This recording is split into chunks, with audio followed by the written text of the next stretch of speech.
Hi everybody, it's Mrs. Driver again, and today I'm going to talk to you about nouns, pronouns, etc. I know it's not the most interesting topic in the world, and we're probably going to start at the very basic level, but some of you seem to be a little bit confused about nouns and pronouns and how and where to apply them, so hopefully this will help you a little bit today by viewing this presentation. Obviously, we all learned in kindergarten that a noun names a person, place, thing, or an idea, and most nouns are common nouns that begin with a lowercase letter. And obviously, proper nouns begin with a capital letter. For example, at the start of a sentence, you would have woman with a capital, but anywhere else you would say woman with lowercase. Janet Reno is the name of a person, so you capitalize that name. Corvette is the name of a brand, so you want to make sure to capitalize that. Syracuse is a city, so capitalize that. But freedom is a general common noun, so you don't want to capitalize that. Also pancake and possibility, those are nouns that you do not want to capitalize. Singular nouns name one person, place, object, or idea, obviously. Plural nouns refer to two or more persons, places, objects, or ideas, obviously. Most singular nouns can be made plural with the addition of an S. But note, I say S, not apostrophe S. A lot of people try to put apostrophe S at the end of a singular noun. That makes it possessive. That doesn't make it plural. So let's look at some of the words below.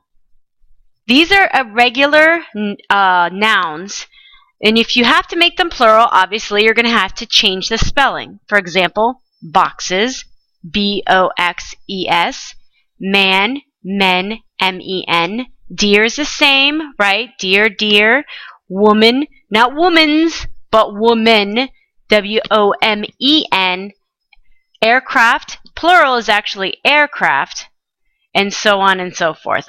This is really basic, I know, but just to give you some little bit of background before we move on to more complicated stuff. To the pronouns, that's where things get a little more complicated, is when you have to start using pronouns in place of nouns. Now, obviously, we all know a pronoun is a word that stands in for a noun. And pronouns, eliminates the need for constant repetition. For example, Lauren does Lauren's homework every Tuesday night. Lauren does not do Lauren's homework every Wednesday night because Lauren has to work. That's ridiculous. Obviously, we would want to use pronouns there. Lauren does her homework every Tuesday night. She does not do her homework on Wednesday night because she has to work. We know exactly who the pronouns are referring to because there's only one person in this discussion, and that's Lauren. However, this is where the confusion lies, and this occurs often in essays that I've read in English 1301.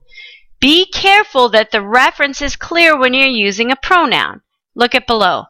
Mike and Eddie work to fix his car in his garage. Whose car? Is it Mike or is it Eddie's? We're not sure. And then whose garage? Is it Mike or is it Eddie's? Again, we're not sure. Another issue that I often see is that I see plural pronouns referring to a singular noun. Here's a sample, and I didn't write it here, but the reader often notices that they are confused when the reader is singular, but then the writer used they to refer to the reader, and they is plural. So you really need to be careful that your reference with your pronouns is clear when you're writing your essay, because I will notice it. So please, when you're proofreading your essay, make sure all your pronoun references is clear. Now let's look at the below pronouns. These are the typical pronouns that you use.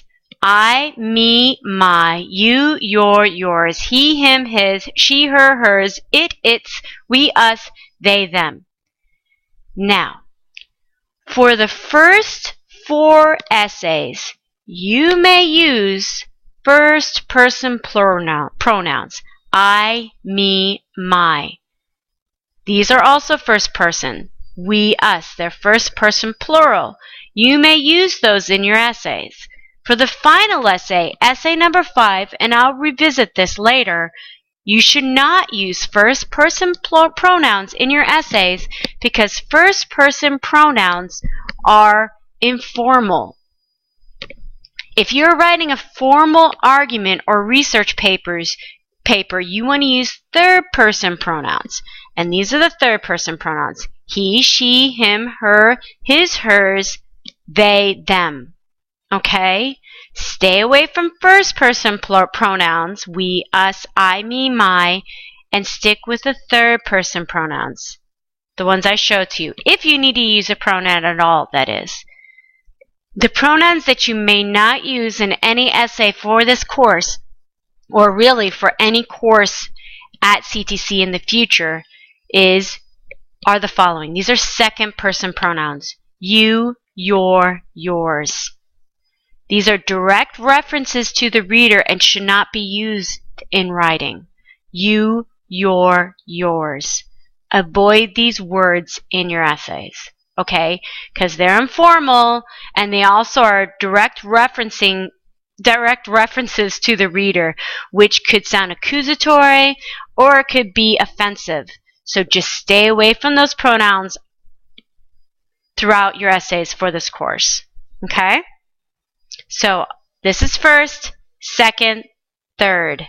Third, idiots is third as well. First person plural, third person plural.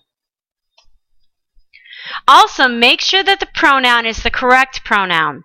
Some pronouns are objects and some are indirect or direct objects. These are the subject pronouns. I, you, he, she, it, we, and they. Often, students try to use the subject pronoun when they really mean to use the direct object or object pronoun. Here's an example.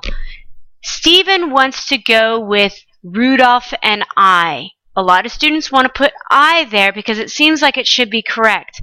However, Stephen wants to go with Rudolph and me would be correct. And the way you check for this is take out the nouns or the pronouns before the last pronoun. For example, Stephen wants to go with Rudolph and me. Stephen wants to go with me. See how I took the Rudolph and out? That way I can check, because which one sounds better? Stephen wants to go with me or Stephen wants to go with I? Obviously, Stephen wants to go with me sounds better. So that's a way you could check for that. But just be careful not to use subject pronouns in place of object pronouns. The you and the you does not change, but these are subject pronouns. He, she, and it. These are object pronouns. Her, him, and it. They're receiving the action. We is a subject pronoun. That's the subject of the sentence. Us is the object pronoun. So he wants to go with us. We want to go with her. I want to go with them. They want to go with me. Okay? So just be aware of that.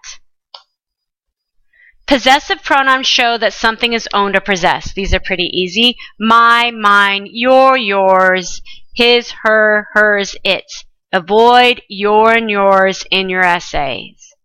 Plural. Our, ours, your, yours, their, theirs. Again, avoid your and yours in your essays. And this is pretty obvious as well. We've talked about this in the sentence structure discussion earlier last week. A verb tells what is being done in a sentence. Every sentence must have at least one verb. Adele poured coffee for her friends.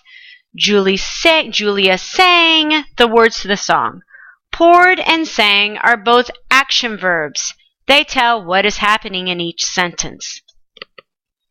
But some verbs are linking verbs. These verbs link or join a noun to something that is said about it. Mr. Montgomery is tired. Is the linking verb. Nicole is happy because she knows she did well on her English exam. Is a linking verb. Most are forms of the infinitive to be. Am, is, are, was, were, will be are all linking verbs. Okay, they join words together. That's the end of our presentation about verbs and pronouns. and nouns. Hopefully this helped you a little bit, but please post in the open forum if you have any questions. Bye-bye.